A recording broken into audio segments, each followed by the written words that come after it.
आयपीएलच्या फिक्सिंग प्रकरणी सुप्रीम कोर्टाने महत्त्वपूर्ण निकाल दिलाय। गुरुनाथ मयप्पन आणि राज कुंद्रा हे फिक्सिंग प्रकरणी दोषी असल्याचं कोर्टाने म्हटलंय। त्याचबरोबर एन श्रीनिवासन यांना बीसीसीआयच्या अध्यक्षपदाची निवडणूक फिक्सिंग प्रकरणी गुरुनाथ मयप्पन, राज कुंद्रा दोषी। श्रीनिवासन बीसीसीआयची निवडणूक लढवू शकणार नाहीत। चेन्नई राजस्थान टीमवर बंदी। बीसीसीआयचं कामकाज कोर्टाच्या चौकटीतच। सुप्रीम कोर्टाचा महत्त्वपूर्ण निकाल। साऱ्यांचं लक्ष लागून राहिलेल्या आयपीएल स्पॉट फिक्सिंग प्रकरणी अखेर सुप्रीम कोर्टाने महत्त्वपूर्ण निकाल देत श्रीनिवासन आणि बीसीसीआय यांना चांगलाच दणका दिलाय। 2013 आयपीएल मध्ये घडलेल्या स्पॉट फिक्सिंग प्रकरणी एन श्रीनिवासन यांचे जावई आणि चेन्नई सुपर किंग्सचे अधिकारी गुरुनाथ मयप्पन आणि राजस्थान रॉयल्सचे को-ओनर राज कुंद्रा हे फिक्सिंग प्रकरणात दोषी ठरवण्यात आले आहेत। फिक्सिंग प्रकरणात या दोघांवर असलेले सगळे आरोप हे सत्य असून दोघेही दोषी असल्याचा निकाल कोर्टाने दिलाय। दरम्यान एन श्रीनिवासन यांनी हे प्रकरण दाबल्याचा कोणताही पुरावा नसल्यानं त्यांना क्लीन चिट देण्यात आली आहे। मात्र श्रीनिवासन यांना बीसीसीआयची निवडणूक लढवण्यास मात्र बंदी घालण्यात आल्याने श्रीनिवासन यांना चांगलाच दणका बसलाय। बीसीसीआयचे अध्यक्ष आणि चेन्नई सुपर किंग्सचा मालक अशा दोन्ही पदांवर एकदम राहता येणार नाही असं कोर्टाने स्पष्ट केलंय। याचबरोबर चेन्नई सुपर किंग्स आणि राजस्थान रॉयल्स या दोन्ही टीम्सवर बंदी घालण्यात आल्याचा निर्णयही देण्यात आलाय। याखेरीज बीसीसीआय ही खासगी संस्था नसून बीसीसीआयचं कामकाज हे न्यायालयीन चौकटीत येत असून 6 आठवड्यांमध्ये निवडणुका घेण्याचे आदेश कोर्टाने दिले आहेत। आज जो कोर्ट ने ऑर्डर प्रोनाउंस किया है 6 वीक्स के अंदर में इलेक्शन करा लेना है और इंक्लूडिंग कोर्ट ने स्पष्ट कहा है इंक्लूडिंग मिस्टर एन श्रीनिवासन जो लोग भी कॉन्फ्लिक्ट ऑफ इंटरेस्ट में है बीसीसीआई से में वो लोग इस इलेक्शन में किसी भी पद पे चुनाव नहीं लड़ सकते। बहुत अच्छा है स्पोर्ट्स एडमिनिस्ट्रेशन के लिए, पब्लिक लॉ के लिए। इसमें पब्लिक लॉ को बहुत आगे बढ़ाया गया है। पब्लिक लॉ को आगे बढ़ाया गया है। पब्लिक फंक्शन स्पोर्ट्स बॉडीज के डिस्क्राइब किए गए हैं। तो मेरे को ये लगता है बहुत एडवांसमेंट है इसमें कॉन्स्टिट्यूशन लॉ की। या निर्णयाचं क्रिकेट वर्तुळात स्वागत करण्यात येत आहे।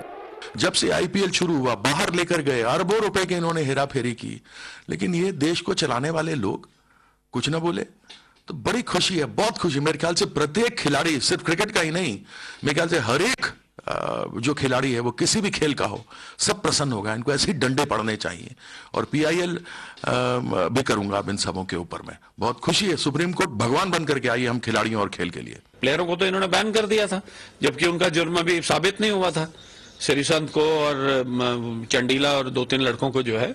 तो इसलिए मैं समझता हूं कि एडमिनिस्ट्रेटर्स को भी जो है जो दोषी पाए जाएं उनको भी, और उनके ऊपर जो है दूसरी कार्रवाई भी होनी चाहिए। केवल टीम नहीं हटा दी जाए, उनके ऊपर पुलिस की कार्रवाई हो, उनके ऊपर वो चार्जेस प्रूव हो। आता कोर्टाच्या या निकालावर 3 सदस्यीय समिती दोषींवर काय कारवाई करावी याबाबतचा निर्णय देतील। याचबरोबर चेन्नई आणि राजस्थान टीमवरील बंदीबाबतही ही समिती अंतिम निर्णय घेईल। 2013 मध्ये घडलेल्या स्पॉट फिक्सिंग प्रकरणाचा निकाल लागायला 2015 साल उजाडलं असून याबाबत अजूनही काही महत्त्वाच्या घटना आणि निकाल भविष्यातही समोर येण्याची शक्यता आहे। या निकालामुळे जेंटलमन्स गेम असणारा क्रिकेट नक्कीच क्लीन होईल अशी आशा भाबड्या क्रिकेट फॅन्सना वाटते। Bureau report, Zee Media, Mumbai. क्रिकेटच्या सुधारणेकरता सुप्रीम कोर्टाचा निर्णय महत्त्वपूर्ण असल्याची प्रतिक्रिया बीसीसीआयचे माजी अध्यक्ष शरद पवार यांनी व्यक्त केली। आता क्रिकेटमधल्या वाईट प्रवृत्ती थांबतील असा टोलाही त्यांनी बीसीसीआयचे अध्यक्ष श्रीनिवासन यांना लगावलाय। तसंच श्रीनिवासन यांना अध्यक्षपदापासून दूर जावं लागल्यानं आपण आनंदी असल्याचंही त्यांनी सांगितलंय। मैं इसमें कहना चाहता हूँ कि इससे क्रिकेट में जो बदलाव आने की आवश्यकता थी, जो इससे पहले कभी नहीं हुआ तो जो हो रहा था और उसको रोकने की आवश्यकता थी, ये स्थिति में ये डिसीजन में सुधार आ गई। इसमें एक तरह की शक्ति मिली और इससे क्रिकेट इम्प्रूवमेंट होने के लिए मदद हो जाएगी। किसी के खिलाफ मुझे व्यक्तिगत कहने की कोई आवश्यकता नहीं। Court has given clear cut decision and court has shown what is their thinking and what is their observation. आणि हा सगळा जो गेम ओव्हर झालेला आयपीएलचा याच्यावरती आपण चर्चा करणार आहोत। या चर्चेमध्ये आपल्याबरोबर मान्यवर आहेत, त्या मान्यवरांची आधी आपण ओळख करून घेऊयात आणि मग चर्चेकडे वळू। माझ्याबरोबर इथे स्टुडिओमध्ये रवी मांद्रेकर आहेत, माजी क्रिकेटपटू आणि माजी सदस्य मुंबई क्रिकेट असोसिएशनच्या कार्यकारिणीचे। रवी सर, स्वागत तुमचं आमच्या स्टुडिओमध्ये। माझ्याबरोबर सुनंदन लेले आहेत, आमचे विशेष प्रतिनिधी। सुनंदन, आपलंही स्वागत या चर्चेमध्ये। माझ्याबरोबर असा एक पाहुणा आहे खरं तर ज्यांची ओळख वेगळी करून देण्याची गरज नाही, त्यांना सगळा महाराष्ट्र ओळखतो, पण क्रीडा समीक्षक म्हणून आज शिरीष कणेकर या चर्चेमध्ये सहभागी झाले आहेत. शिरीष सर, आपलंही स्वागत या चर्चेमध्ये. सर्वप्रथम रवी मांद्रेकर, मी आपल्याकडे येतो. आजच्या या निर्णयानंतर आपली प्रतिक्रिया काय आहे? खरं तर या सगळ्यामुळे किडलेलं सडकं भ्रष्ट प्रशासन जे आहे त्या प्रशासनाला वचक बसणार आहे का? काय वाटतं आपल्याला? ही गोष्ट अगोदरच व्हायला पाहिजे होती. ती एक तरी आनंद असा आहे की 7 वर्षांनी का 7 IPL तरी झाली. ही गोष्ट आतापर्यंत BCCI टाळत आले. जे प्रेसिडेंट होते श्रीनिवासन, त्यांना पाठीशी घालत आले. त्यांच्याकरता नियम बदलले आणि हे सगळं सुप्रीम कोर्टाने जाणून घेऊन आजचा जो निकाल दिला आहे तो माझ्या मते फार चांगला आहे आणि तो सगळ्या बाजू कव्हर करणारा आहे. म्हणजे त्यांनी तो नियम बरोबर असला तरी त्याचं उद्दिष्ट जे खेळांना करायला द्यावं, अधिकाऱ्याला IPL ओन करायला द्यावं, हे चुकीचे आहे हे स्पष्ट केलं. त्याच्यामुळे आता याच्यापुढे कुठलाही BCCI अधिकारी आता फ्रँचायझी होऊ शकणार नाही. तर एक चांगली गोष्ट झाली. दुसरी चांगली गोष्ट झाली म्हणजे त्यांनी एक समिती नेमली की जस्टिस लोढासारखी किंवा जस्टिस रवींद्रनसारखी किंवा जस्टिस अशोक भान यांच्यासारखी जी कमिटी नेमली. त्याच्यामुळे आता BCCIला हे ज्यांच्यावरती आता पनिशमेंट देणार आहे, ज्यांना त्यांना मॅन्युप्युलेट करायला आता BCCIला काय चान्स ठेवला नाही.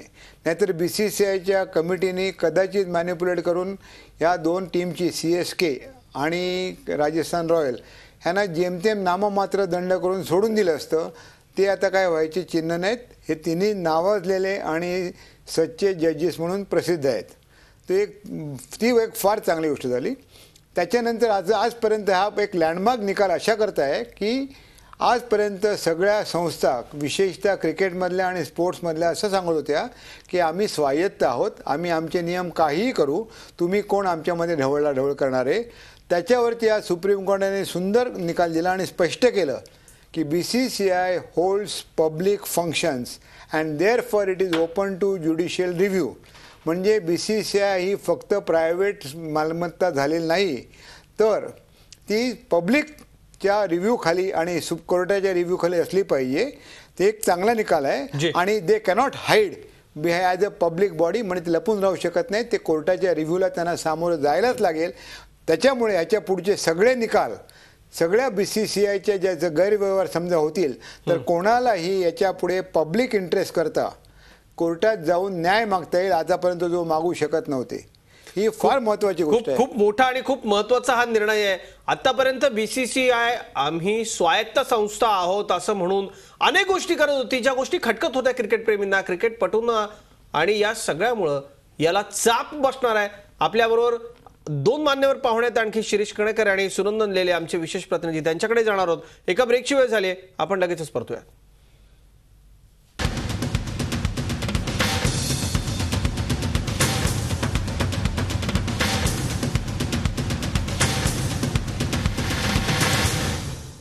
आपण चर्चा करतो IPLचा गेम ओव्हर. शिरीष कणेकर आपल्या बरोबर आहेत, क्रीडा समीक्षक म्हणून ते आज आपल्या कार्यक्रमामध्ये सहभागी झाले आहेत. शिरीष सर, गेली अनेक दशकं क्रिकेटवरती तुम्ही लिहिताय. भारतामध्ये क्रिकेट हा धर्म आहे आणि आमच्या धर्माबाबत आम्ही काही बोलायचं नाही, आम्ही काही विचारू शकत नाही, अशी एकूण परिस्थिती होती. ती आज बदलली. आजचा दिवस ऐतिहासिक आहे असं आपल्याला वाटतं का? हो, म्हणजे तसं म्हणायला हरकत नाहीये. नाही, मी मोघम एवढ्यासाठी बोलतोय की आपल्या देशात ती पद्धत आहे. कुठल्याही गोष्टीवर तुम्ही मोघम बोलायचं असतं. खरं सांगायचं तर BCCIचा फार चांगला मुखभंग झालेला आहे. पण त्यांची जी पहिली प्रतिक्रिया मी टीव्हीवर बघितली BCCIची, ती अशी होती की वी वेलकम द जजमेंट, आणि संपूर्ण वाचल्यावर आम्ही काय ते प्रतिक्रिया देऊ. पहिली गोष्ट, सुप्रीम कोर्ट ही आपल्याकडची सर्वोच्च लीगल बॉडी आहे. अगदी. तर त्यांचं जजमेंट तुम्ही स्वागत करता की करत नाही याला कोणी विचारत नाही. त्यांचं जजमेंट तुम्हाला मानावंच लागतं. अगदी खरं, अगदी खरं. हे एक. आणि अजूनही आणि BCCIच्या रिॲक्शनवर वाटतं की अजूनही त्यांची गुरमी उतरलेली नाही. त्यांनी आर्ग्यू केलं की ही प्रायव्हेट बॉडी आहे. सुप्रीम कोर्टाने सांगितलं की नाही, ही पब्लिक बॉडी आहे. प्रत्येक ठिकाणी नाक चेचलं जाते, प्रत्येक ठिकाणी. श्रीनिवासन याने सांगितलं की माझा जावई मय्यप्पन हा कुठल्याही कपॅसिटीत चेन्नई सुपर किंग्सची संलग्नित नाहीये, हा फक्त क्रिकेट इंथुझियास्ट आहे, फक्त क्रिकेट प्रेमी आहे तुमच्या आमच्यासारखा. सुप्रीम कोर्टाने हेही सांगितलं की नाही, तो फक्त क्रिकेट प्रेमी नाहीये. शिवाय त्याच्यावर बेटिंगचा आरोप सुप्रीम कोर्टाने मान्य केलाय, सिद्ध केलाय. आता याच्यानंतर श्रीनिवासनला फक्त दोन्हीतला एक तू निवड, चेन्नई सुपर किंग्स किंवा बीसीसीआय प्रेसिडेंट या दोन पदातला एक काहीतरी तू निवड असं सांगणं हे आजच्या घडीला तरी फार लाईटली त्याला सोडण्यात येतंय. आता सोडण्यात आलं असं म्हणायचं नाही मला अजून, कारण त्यांनी जी 3 मेंबर कमिटी नेमली आहे ते बऱ्याच गोष्टींवर अजून मतप्रदर्शन करायचे त्यांना. पण या घडीला तरी त्याच्यावर दुसरा आरोप नाहीये की तुझ्या जावयाच्या यात किती भाग आहे. तुम्हाला काही नाही, काही संबंध नाही माझ्या जावयाचा. आता हे तर कायदेशीर सिद्ध झाले की आहे भाग म्हणून. म्हणजे धादांत खोटं बोलत फिरल्याबद्दल त्याला काहीच भोगायला नको. आणि दोन्हीकडचा मल्लिदा तुम्ही खाता, बीसीसीआयचा प्रेसिडेंट म्हणून पण खाता आणि चेन्नई सुपर किंग्सचा मालक म्हणूनही तुम्ही खाता. हे दुहेरी निष्ठा आपल्याला मान्य नाही, पण सुप्रीम कोर्टालाही त्या मान्य नाहीयेत. तर अशा याला केवळ एक निवडा, त्यांनी समजा एक निवडलं, चेन्नई सुपर किंग्स सोडून दिली, प्रश्न सुटणार आहे? एवढे नाही सुटणार आहे का? परवा आताच टीव्हीवर कोणतरी म्हणाल की सिस्टीम वाईट आहे, तुम्ही माणसं निवडू नका, ए बी सी यांना निवडून शिक्षा करून काही होत नाही, ही सिस्टीम खराब आहे. म्हणजे मान्य आहे, पण सिस्टीम अशी गोष्ट बोटाने दाखवता येत नाही ना. माणसं दाखवता येतात गुन्हेगार, आणि माणसांना शिक्षा झाली की ज्यांनी ही सिस्टीम खराब केली की आपोआप सिस्टीम क्लीन होईल. म्हणजे यांना हात न लावता तुम्ही डायरेक्ट सिस्टीम कशी क्लीन करणार आहात हे मला कळलेलं नाही. वाईट प्रवृत्ती निघून जातील क्रिकेटमधल्या, ही प्रतिक्रिया मी आत्ताच ऐकली. ह्या वाईट प्रवृत्त्या निघून जाव्यात म्हणून तुम्ही काय केलं हे त्यांनी सांगितलेलं नाहीये, किंवा केलं नसेल तर का केलं नाही हेही सांगितलेलं नाही. आता मी एक आणखी प्रतिक्रिया ऐकली, मला आवडली फार, मनोज प्रभाकरची. तो म्हणला इतके तुम्ही बदनाम झाल्यानंतर आणि तुमची गुन्हेगारी उघड झाल्यानंतर तुम्ही बीसीआयचा टाय घालून येता कामा नये. म्हणजे इतका लोकांच्या आणि माजी क्रिकेटपटूंच्या मनात राग आहे की आपला किती गैरफायदा घेतात माणसं, याचा राग आहे. पण या जजमेंट नंतर एका गोष्टीचं फार बरं वाटलं लोकांना की काहीतरी होतंय. आपल्या देशात सर्वसामान्य माणसाची अशी भावना आहे की या देशात काही होत नाही, तुम्ही काही करा, वाटेल ते करा, खटले होऊ द्यात, प्रोब नेमू द्यात, चौकशा समित्या होऊ द्यात, शेवटी निष्कर्ष काही होत नाही, कोणाचं काही बिघडत नाही.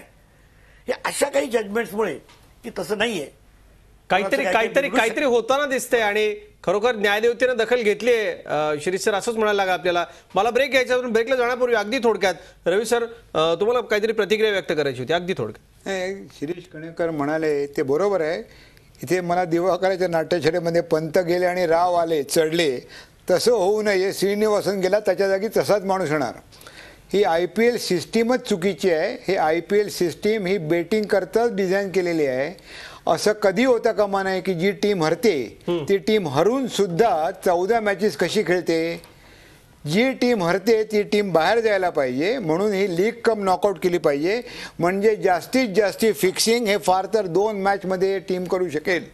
आज एका अंदाजाप्रमाणे 70% मॅचेस IPLच्या फिक्स होतात. हा माणूस जाऊन ही सिस्टीम सुधारणार नाही. जर सिस्टीम सुधारायची असेल तर तुम्ही 16 टीम घ्या, 4-4चे ग्रुप करा, लीग ठेवा तिघांची लीग म्हणजे प्रत्येकी 6 मॅचेस होतील. त्याच्यामध्ये तुम्ही 2 मॅच जिंकल्याशिवाय तुम्ही नॉकआउटला जाणार नाही. जर तुम्ही नॉकआउटमध्ये गेला नाही तर तुम्हाला पुढचा चान्स नाही. त्याच्याकरता तुम्हाला जिंकलंच पाहिजे, आणि जेव्हा तुम्ही जिंकलंच पाहिजे आणि तरच तुमचा फायदा आहे असं जेव्हा तुम्ही सिस्टीम कराल तेव्हाच हे फिक्सिंग बंद होईल. नाहीतर फक्त पंत गेले आणि राव चढले हे सोडून दुसरं काही होणार नाही. म्हणजे माणूस बदलून काय होणार नाही. ही जी सगळी सिस्टीम आहे या सिस्टीमवरच तुम्ही बोट ठेवता रवी सर. याकरता मला सुनंदन लेलेंकडे गेलं पाहिजे. ब्रेक नंतर मी सुनंदन लेले आपल्याकडे येणार आहे. एक ब्रेक लगेचच परतो.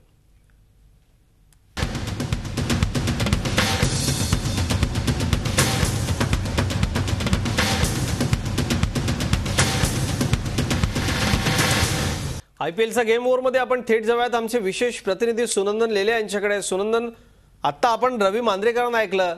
रवी सरांचं म्हणणं आहे ही सगळी जी सिस्टीम आहे खरं तर आजच्या या सगळ्या निर्णयाचं देशभरातून आता स्वागत होतंय, पण ही जी सगळी सिस्टीम आहे ही माणसं बदलल्यानं बदलणार नाही. IPL फक्त सट्टेबाजी करता सुरू केली आहे. काय वाटतं आपल्याला याच्यावरती, काय आपलं मत आहे? मी IPL आणि BCCI या दोन वेगळ्या गोष्टी आत्ताच्या तरी सुप्रीम कोर्टाच्या निर्णयाच्या बाबतीत धरतोय. IPL मध्ये जे काही घोळ चालले, जे काही गैरव्यवहार चाललेत त्याच्यावरती ताशेरे ओढलेले आहेत सुप्रीम कोर्टाने आणि अक्षरशः सोनारीने नाही तर लोहारांनी कान टोचलेले आहेत. परंतु BCCI ची जर का गोष्ट आपण करायची झाली तर BCCI दोन गोष्टींसाठी माच करत होतं. एक गोष्ट म्हणजे ते पैशासाठी कोणाचे मिंदे नव्हते, सरकारकडनं ग्रांट त्यांना घ्यायची नव्हती, त्यामुळे ते पैशाचे मिंदे नव्हते, ते स्वतःचं आर्थिक पाठबळ त्यांनी निर्माण केलेलं होतं. आणि दुसरी गोष्ट म्हणजे त्यांनी असं दाखवलं होतं इतके वर्ष की आमचा सर्व कारभार हा पारदर्शी पद्धतीने आणि लोकशाही पद्धतीने होतो. परंतु गेल्या काही वर्षात जर का आपण पाहिलं तर नुसतं BCCI मध्ये नाही तर त्यांच्या बऱ्याचशा संलग्न संस्थांमध्ये सुद्धा लोकशाही आहे ती अत्यंत खोटी लोकशाही आहे. तिथं ज्या मिटिंगा होतात त्याचा अजेंडा काय असतो किंवा त्याच्या इथे चर्चा कोण करतं हे खरोखर कळत नाही. लोक नुसते काजू खातात आणि होला हो करतात आणि बाहेर पडतात. दुसरी गोष्ट म्हणजे कोणी क्रॉस क्वेश्चनिंग करत नाही. त्यामुळे जेवढे श्रीनिवासन दोषी आहेत तेवढीच. त्यामुळे आत्ताच्या सुप्रीम कोर्टाच्या निर्णयानंतर जो महत्त्वाचा निर्णय आलेला आहे की 3 मेंबर रिटायर्ड जजेसची कमिटी त्यांनी नेमलेली आहे. ती कमिटीचे मेंबर्स इतके चांगले, इतके स्वच्छ आणि विद्वान आहेत, जसं मांजरेकर सरांनी मगाशी सांगितलं की ते बसल्यानंतर आता BCCIला कळेल की अरे आपणही चांगलं वागायला पाहिजे, आपण पारदर्शकता खरं आणायला पाहिजे. किती संलग्न संस्थांमध्ये खरी निवडणूक होते हे खरं विचारलं गेलं पाहिजे. म्हणून हा फार मोठा घोळ आहे. याच्या सुधारणेची फक्त सुरुवात आहे. हा फार मोठा गोळ आहे आणि या सुधारण्याची सुरुवात आहे असं आपण म्हणताय. पण या सगळ्यातनं काही गोष्टी आज स्पष्ट झालेल्या आहेत. ते म्हणजे सर्वसामान्य माणूस BCCIला आता प्रश्न विचारू शकतो. BCCIचा माज संपलेला असं सुनंदन लेले म्हणतात आणि सर्वसामान्य क्रिकेट रसिकाला खरंच दिलासा आणि समाधान देणारी ही गोष्ट. एक ब्रेक घेतोय, ब्रेक नंतर पुन्हा आपण या चर्चेत परतूयात.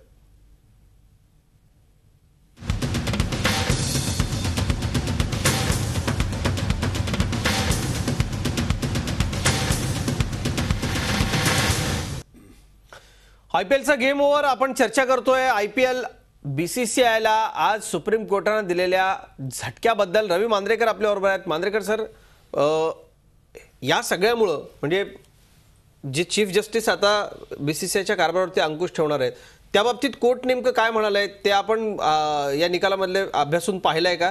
आणि या सगळ्यांना चाप बसेल का खरोखर BCCIच्या कारभाराला?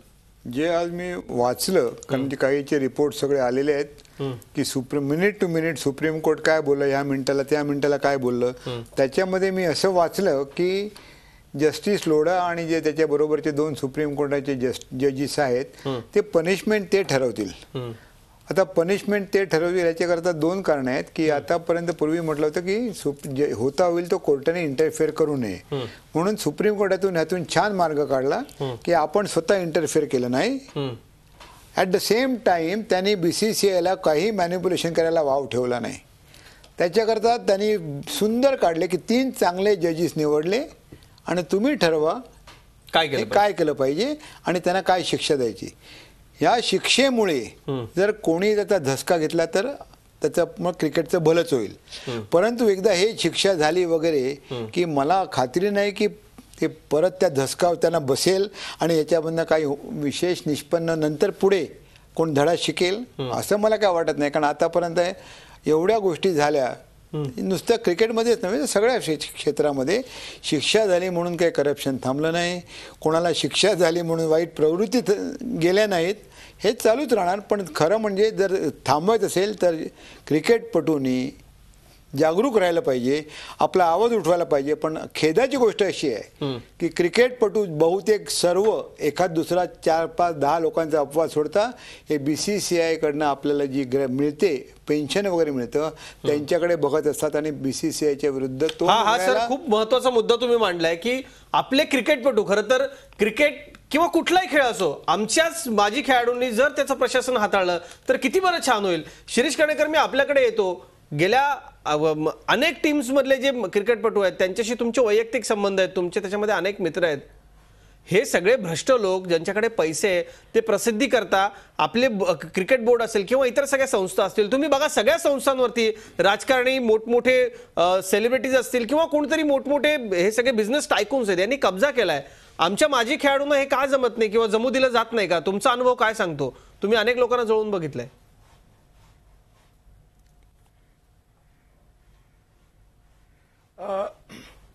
बऱ्याचशा लोकांना आपण क्रिकेटर आहोत याचा अभिमान आहे. ही आमची कामं नाही आहेत, आम्ही या भानगडीत पडत नाही. नाही, गोष्ट खरी आहे, पण तुम्ही या भानगडीत पडत नाही म्हणूनच अशी लोक या भानगडीत पडतात आणि भानगडी करून ठेवतात.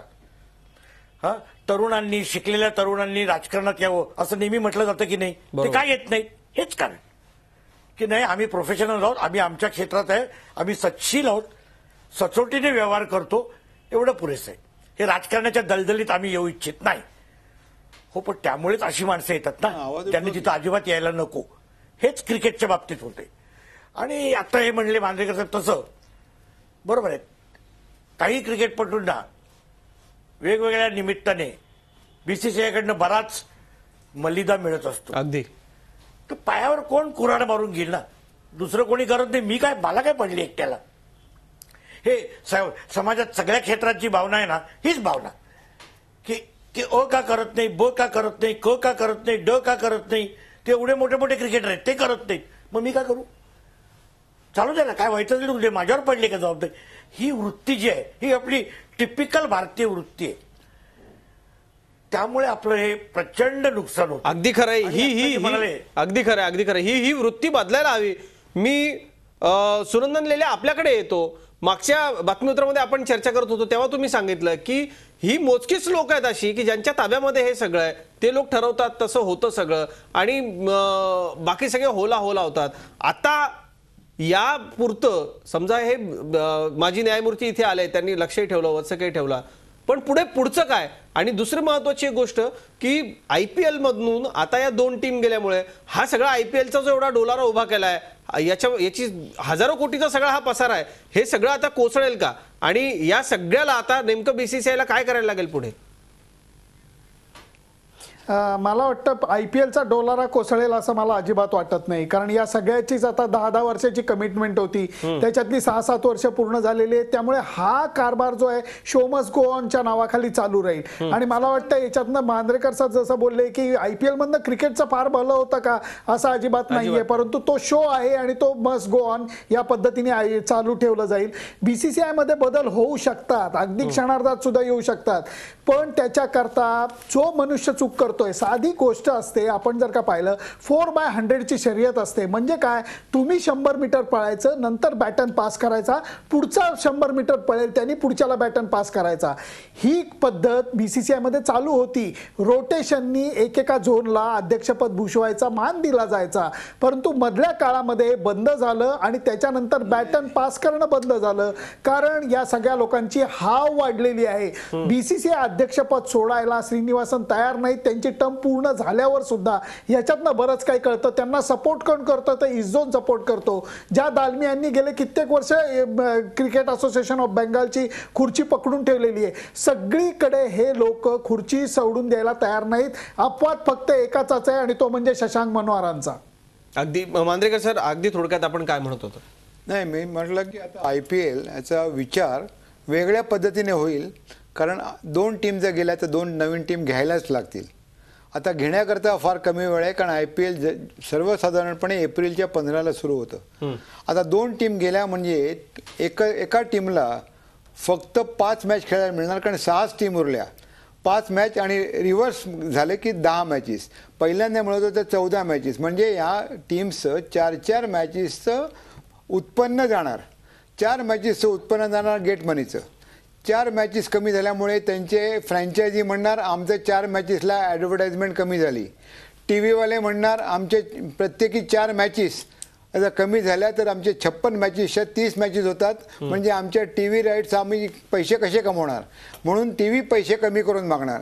असं करून हा आर्थिक डोलारा कसा सांभाळणार हे नवीन कमिटी पुढे फार मोठं चॅलेंज राहील, कारण त्यांना थोडक्या वेळामध्ये 2 नवीन टीम उभ्या करायलाच लागतील. त्याच्याकरता त्याचं ऑक्शन केलं पाहिजे. ऑक्शन केल्यानंतर ते कोणीतरी ऑक्शन घ्यायला पुढे आलं पाहिजे, कारण आता एवढं स्ट्रिक्ट ऑब्झर्वेशन झालं आहे सुप्रीम कोर्टाचं. त्याच्यामुळे सगळ्यांचं लक्ष याकडे असणार किती लोक पूर्वीसारखी मोठी बोली घेऊन येतील. जसं रिलायन्सची पहिली बोली 450 कोटीची होती, आता एवढ्या मोठ्या बोली घेऊन कोण येईल. आणि त्याच्यामुळे IPLच्या उत्पन्नावरती आणि IPLच्या आर्थिक प्रश्नावरती काहीतरी आणखीन मोठे प्रश्न निर्माण होतील असा माझा अंदाज आहे. मी काय फायनान्सचा एक्सपर्ट नाही आहे, पण साधं हे कॅल्क्युलेशन केलं तर त्याच्यामुळे फार मोठा IPLच्या उत्पन्नावरती फरक पडणार आहे, कारण त्यांनी जर हालचाल करून आणि 2 टीम सुनंदन लेले, मी तुमच्याकडे येणार आहे. मला माहिती आहे तुम्हाला काहीतरी बोलायचं आहे, पण सुनंदन लेलेंकडे जाऊयात आपण. आमचे विशेष प्रतिनिधी सुनंदन, रवी मांजरेकर सर बोलत असताना त्यांनी ते सगळा एक आराखडा सांगितला की 2 टीम्स कमी झाल्यानं काय नेमका गोंधळ होणार आहे. आपण सहमत नाही आहात असं दिसलं आम्हाला. एकूण काय म्हणायचं होतं आपल्याला? नाही नाही नाही, मी सहमत नाही असं नाही. नक्की उलटा मी रवी सरांना हे सांगत होतो की पहिल्यांदा ते म्हणले की प्रकरण असं आहे की 2 टीम कमी केल्या जाऊ शकत नाहीत. मला तोच मुद्दा मांडायचा आहे की एकंदर सगळा कारभार पाहिला आणि त्याच्यावरती रचलेली गणित ही पिरॅमिड सारखी आहेत. त्याचा विचार करता 2 टीम कमी होऊ शकत नाहीत. आणि गंमत ह्याच्यात अशी आहे की 2 नवीन टीम घ्यायला आजही लोक तयार होतील. अदानी आहेत, व्हिडिओकॉन आहेत, यांच्यासारखी लोक अजूनही टीम घेऊ इच्छितात अशी बातमी पसरवली जाते. आणि सहाराच्या प्रकरणानंतर लोक आता चढ्या भावानी घेणार नाही टीम, एकदम कॉन्झर्वेटिव्ह भावानी टीम घेतील, हे सुद्धा होऊ शकतं आणि ते BCCIला मान्य करायला लागू शकतं. एक गोष्ट याच्यातनं चांगली होईल, IPLच्या बाबतीत आर्थिकदृष्ट्या करेक्शन येईल. जर का टीम स्पॉन्सरशिप म्हणाली, जर्सी स्पॉन्सरशिप म्हणाली, तर त्याला 1.25 रकमा मागितल्या जात होत्या, त्या सगळ्यालाच आता रोख थांबील. मला वाटतं वाईटातनं चांगलं एवढंच होणार आहे. त्यामुळे मी मांजरेकर सरांची अजिबात सहमत नाही असं अजिबात नाही. मी उलट एवढंच म्हणतोय 2 टीम वाढवायलाच लागतील. नक्की सुनंदन लेले म्हणतात की 2 टीम वाढवायलाच लागतील आणि या सगळ्यातून कुठंतरी वाईटातून चांगलं होतंय हे जे सुनंदन लेले म्हणतात. आता कोर्टानंही चपराक लगावल्यानंतर आता तरी BCCI शुद्धीवर येणार का? आणि हे चांगलं होण्याकरता आता क्रिकेट प्रेमींना देखील कसं दक्ष राहायला लागणार आहे, त्यावर आपण बोलूयात एका ब्रेक नंतर.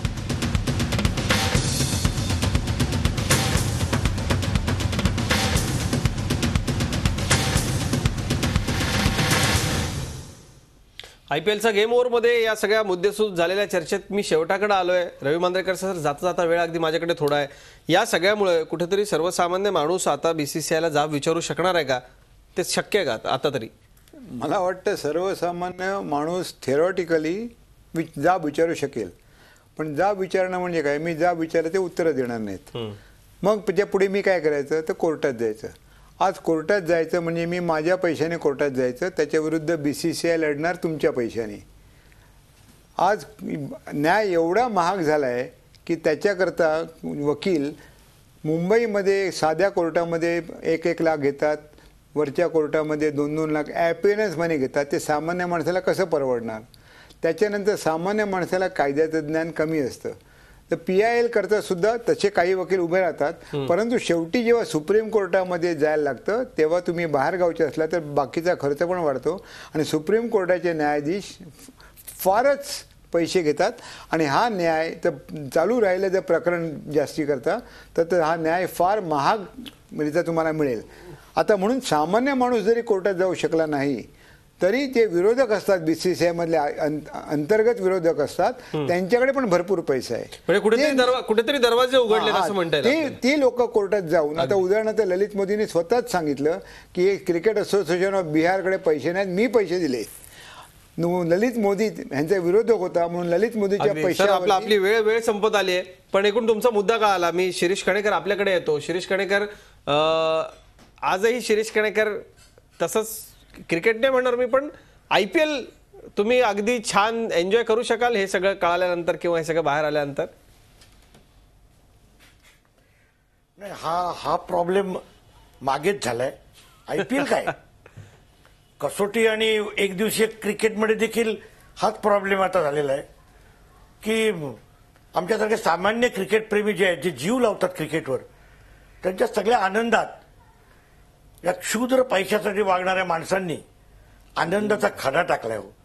पे कुठलीही काही घटना घडली मैदानावर की हे खरंच झालंय की फिक्सिंग आहे, या विचारांचा किडा एकदा जो डोक्यात घुसला की अगदी क्रिकेटचा खरं. आनंद घालवला या लोकांनी. अगदी खरं. चांगल्या चांगल्या गोष्टींचा सत्यानाश करून ठेवलाय पैशाच्यासाठी, केवळ पैशासाठी. हो, पैसा पूर्वी महत्वाचा होता हो, पण तो मिळवण्यासाठी कुठल्याही थराला जायची तयारी असलेली माणसं आता आपल्या देशात जन्माला आलेली आहेत. तेव्हा या सगळ्या प्रकरणातून अशा आहे की हे दोन टीम्स, ही सर्वसामान्य आणि राजस्थान रॉयल्स. शिरीष सर, माफ करा माझ्याकडे वेळ कमी, पण ही सर्वसामान्य क्रिकेट रसिकाची, भारतीय क्रिकेट रसिकाची प्रतिक्रिया आहे. मी कार्यक्रम संपवण्यापूर्वी समारोपाकरता सुनंदन लेल्या आपल्याकडे येतो. या वाईटातून चांगलं घडतं असं आपण म्हणताय, हे चांगलं घडण्याकरता आता क्रिकेट रसिकांना आणखी कसं दक्ष राहिलं पाहिजे, क्रिकेट प्रशासकांनी काय बोध घेतला पाहिजे, काय धडा घेतला पाहिजे? मी एवढंच म्हणेन की सामान्य क्रिकेटप्रेमी असू देत, सामान्य पत्रकार असू देत, यांनी लोकल लेवलवरती यांच्यावरती अंकुश ठेवायला पाहिजे. कारण लोकल लेवलवरती अंकुश ठेवला आणि त्यांना थोडीशी जरब राहिली की आपण जर का लोकशाही पद्धतीने कारभार चालवला नाही तर त्याचे विपरीत परिणाम होऊ शकतात, तर मला वाटतं ते जागे होतील, ज्याचा परिणाम BCCI मध्ये होईल. त्यामुळे आशेचा किरण नक्कीच आहे. आपण आशा ठेवायला काहीच हरकत नाही. आपण आशा ठेवायला काहीच हरकत नाही. आणि खरंच एक माध्यम म्हणून, मीडिया म्हणून आपण आपल्या या खेळामधल्या सगळ्या वाईट गोष्टी बाहेर काढण्याकरता कायम सजग राहू. कारण या सगळ्याचं स्टिंग ऑपरेशन झीनं केलं होतं. हा नेमका कसा हा आतमधला फिक्सिंगचा गोंधळ असतो, कसा भ्रष्टाचार असतो, हे झीनं बाहेर काढलं होतं. शेकडो कोटींचे दावे आम्ही त्याकरता झेलतोय. पण प्रेक्षक हो, आपल्या खेळाला कलंकित होण्यापासून वाचवण्याकरता आमची पत्रकारिता असंच काम करत राहील. आपण तिघही मान्यवर या चर्चेमध्ये सहभागी झालात, आपले मनपूर्वक आभार. झी 24 तास रहा एक पाऊल पुढे.